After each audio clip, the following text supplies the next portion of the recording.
There are two kinds of futurists, those who don't know and those who know they don't know. The future has outsmarted even the smartest of us. Nobody has a crystal ball. Yet Pieter Geldenhuys comes close. Years before it happened, he predicted we would see revolutionary products and services similar to Uber, Bitcoin, and WhatsApp. That's why he is known as a tour guide to the future. Today, he's going to share 3 predictions that he believes will change the world forever.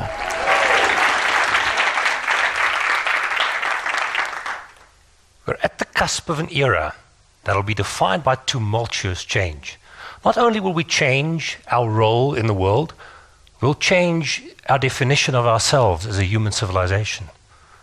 Out of all these wonderful technologies that are shaping the world around us, from communication to the revolution in genetics and biomedicine, what are the 3 things that I think will have the biggest impact on the world in the next 3 to 4 decades?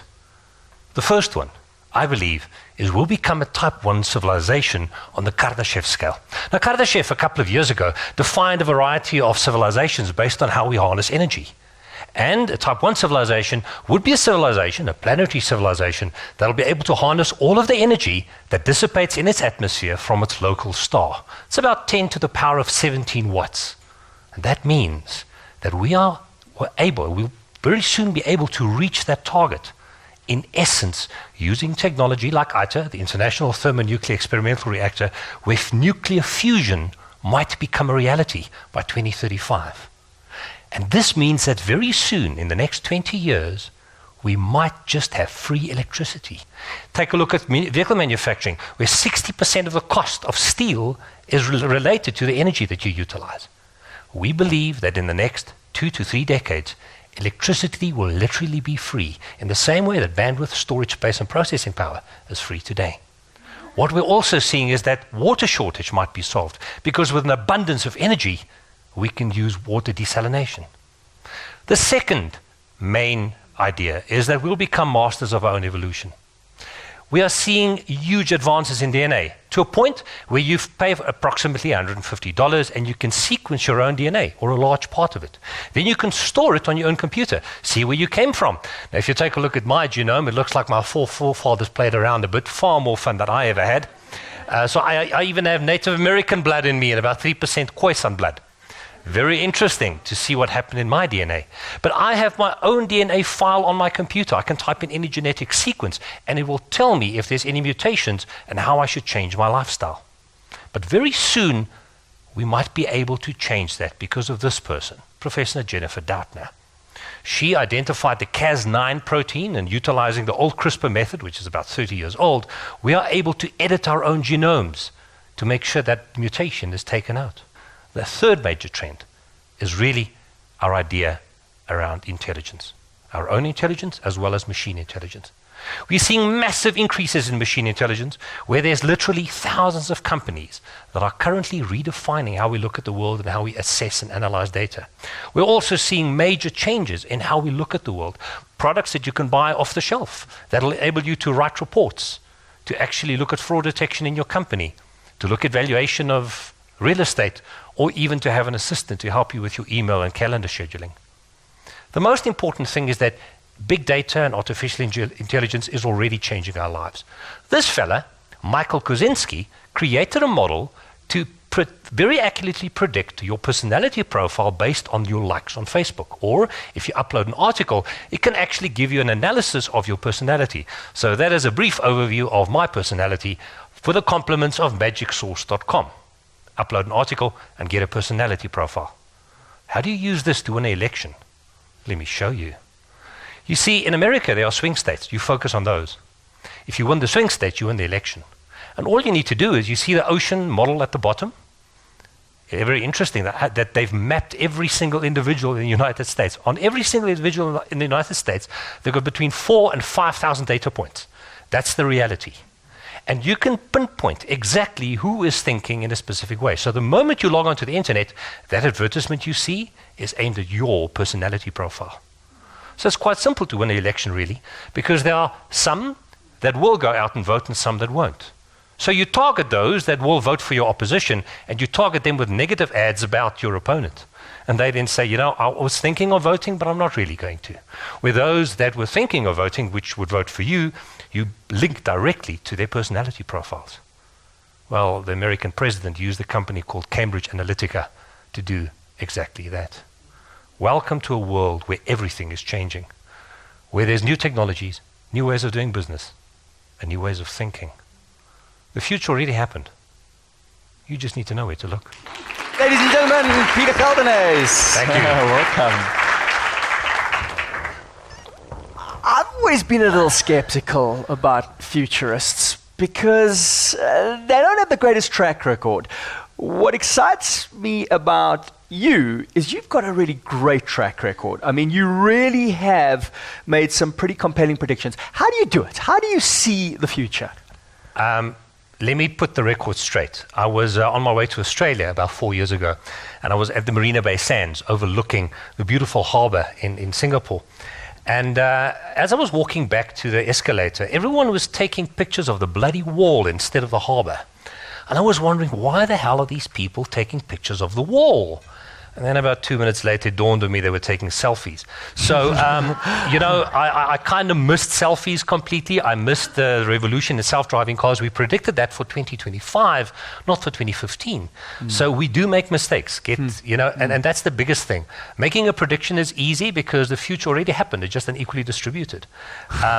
Getting the timing right, that's the problem. When you say it's already happened, are you saying you've actually seen the evidence and you're now just predicting the trend of that evidence? So most technologies that will define our future is already being created, or the platforms for them are being laid. The problem is that we don't really know how society will react to it. So your big three are, incredibly exciting. Free energy. I mean, that is surely going to change everything. Well, once the investment is paid off in electrical grids, in renewable energy, electricity is literally free. Yes, you pay for the distribution and the maintenance of the grid, but there's a massive drop in the pricing of energy and electricity, and we ought to see that in about 30 years from now. So the $1 trillion nuclear plan that our president and Eskom have in place? You need a stable supply, but we do have a stable supply with our coal generation right now. The future is mainly aimed at looking at renewable energy and then spinning up gas turbines when you have certain peaks. So that becomes a far more sustainable model if you take a look at the predictive prices and where we're heading. Cyborgs, are we all going to be part computer? I guess we already are, right? I mean, your phone is a supercomputer, right? And it's an extension of your own intelligence. Take a look at what's possible today. I can say, can someone please pick me up outside and take me to the airport? And I simply use a device in my hand, I press a button, I can do exactly the same thing. We're already becoming part of a cyborg society where we're all interconnected, but we connect to each other via these portable devices. In what way will these devices be embedded in us? Well, I spoke about blind individuals. They will have the ability to have overlaid, so you don't have to wear an AR helmet like the Microsoft HoloLens, that can be built into the bionic eye. So most people that are blind might be experiencing built-in internet before the rest of us. And that, in essence, means we're already becoming cyborgs. Now, your next big prediction is us becoming masters of our own evolution, which happens with CRISPR, genetic engineering, genetic editing. Already now, they've just gone into the first cancer trials with CRISPR and are predicting that this could be the cure for cancer. Would you go that far? Cancer is a very difficult disease to manage. There's a variety of cancers. The one way of doing it is to taking a person's DNA, then taking out the stealth mode of the cancer, growing that in a tobacco plant for about 4 weeks, extracting that DNA, it's spliced with bacteria, and then after re-injecting it back in your body, the stealth mode is deactivated on the cancer cells. At that point in time, your white blood cells start recognizing that there's an invader, start attacking it, because normally cancer hides from white blood cells. And while it morphs in order to attack this new invader, that morphing will enable it to start attacking the cancer cells as well. So in a way, cancer becomes a manageable disease. It's not cured. Okay, but what an irony that tobacco will be the cure for cancer, right? It is a bit of irony. Is there anything we should be doing different now, given these predictions? Yes. Get a copy of your DNA, analyze it, see what mutations you have in your DNA, and change your lifestyle if needed. You can do that tomorrow. You did that, right? I did it. What did you find? Well, I'm not going to give all of that away because the insurance industries and the health industry would love to know. Isn't that an implication, by the way, that you go and get your DNA and then and suddenly your medical aid company doesn't want to? That is the future. We're looking at a future where everyone is a market of one. But I believe that your DNA should be private to the extent that you can protect it. Everyone is a market of one. In America, it's already a foregone conclusion. I said in my presentation that for each individual in America, I can track 4,000 data points. What car they drive, where they stay, what they like doing. If I take a look at their Facebook profiles, I can get a personality profile. And that's what large companies do. They say, listen, here's an advertisement. I want to target the following individuals with the following personality profiles. And you can target them directly, a market of one. Do you think Donald Trump wouldn't have won without that? I think it played a significant role in getting the swing votes and the votes that stayed away. That had a huge impact on him being elected. So, Pieter, coming back to what can we do now to make the most of these insights? I believe that organizations will have to realize that the world is changing. TV channels is dead, we know that. We also know that artificial intelligence is on the horizon. Not CNBC Africa, though. No, because CNBC Africa they can stream that, and news and sport will always be live. The near-term future will be defined by artificial intelligence. There's estimation that most industrial economies will close to double their GDP with the use of AI.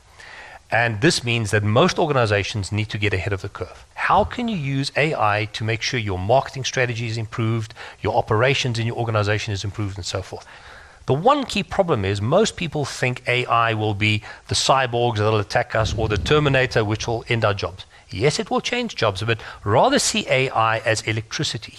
In the past, I had a drill and I had to use it manually. And now I have electricity, and that enables me to make a whole so much simpler. I mean, I love your optimistic view, but Klaus Schwab at the World Economic Forum a little bit earlier this year just described what the avalanche of unemployment that is about to hit us given the rise of AI. You don't agree? So take a look at history. If we take a look at all the contratif waves over the last couple of decades or centuries, we see that each new evolution and each new revolution in technology brings creative destruction. It destroys jobs and creates jobs. The car industry meant jobs were created, while those that reared cattle and made ossevans, they didn't really continue in their current jobs. It does mean that we need to adapt as humans. We might have to change more than we think we should. It's been a privilege to have you on Gurus. Thank you. Thank you very much. Thank you.